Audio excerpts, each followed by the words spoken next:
mengerti apa yang kita tulis itu yang akan mereka bawa. Dalam hadis disebutkan setiap anak dilahirkan dari fitrah atau suci, kedua orang tuanya lah menjadikannya Yahudi, Nasrani atau Majusi. Jadi fitrah berarti bersih dan suci, maka orang tua dan guru bertanggung jawab mengisi fitrah itu dengan nilai-nilai kebaikan. Ya, bagus. Benar jawabannya udah.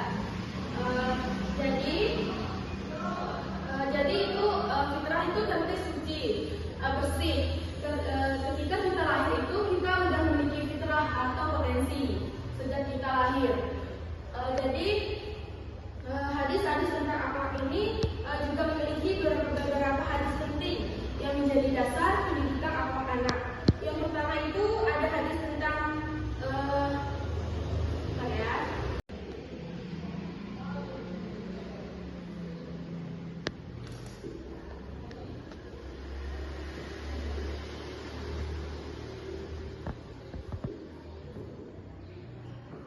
baik anak-anak, ada juga beberapa hadis penting yang menjadi dasar pendidikan akhlak anak.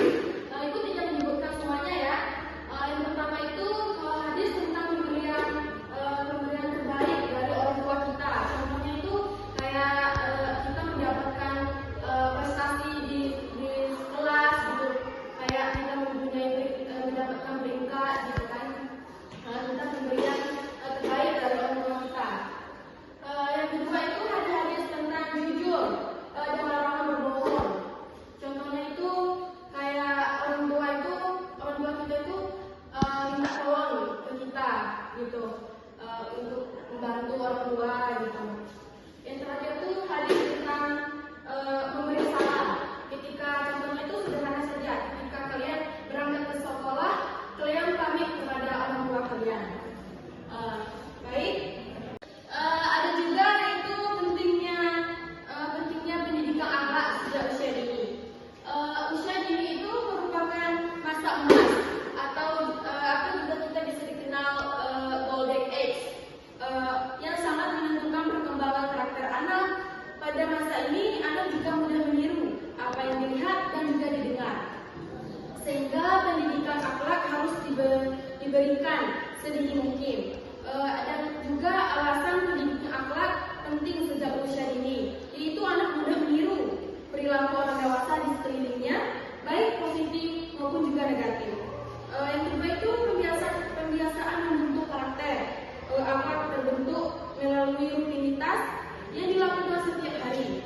Yang terakhir itu menjadi bekal untuk anak usia dini, seperti moral di masa depan. Anak yang sejak awal dibiasakan bersopan santun, jujur, disiplin, dan peduli akan tumbuh menjadi pribadi bermoral dan mudah juga beradaptasi contohnya itu dalam kehidupan sosial. Baik, ada pun kesimpulannya, pendidikan akhlak pada anak usia dini merupakan fondasi dasar dalam membentukkan karakter dengan pemahaman akhlak yang benar, kebiasaan sejak kecil, serta teladan dari orang tua dan guru. Anak dapat tumbuh menjadi pribadi yang beriman, beradab, dan bermanfaat bagi lingkungan sekitarnya. Dan juga pendidikan akhlak ini adalah investasi jangka panjang bagi masa depan anak-anak dan juga bersosial seperti di dalam masyarakat. Itu saja materi kita hari ini. Sebenarnya masih banyak lagi tentang materi tentang akhlak anak. Karena kita mempersingkat waktu juga, minggu depan kita bahas lagi lebih dalam lagi tentang akhlak anak itu seperti apa. Baik, jika terdapat kesalahan, Ibu mohon maaf. Ibu tutup dengan wassalamualaikum warahmatullahi wabarakatuh.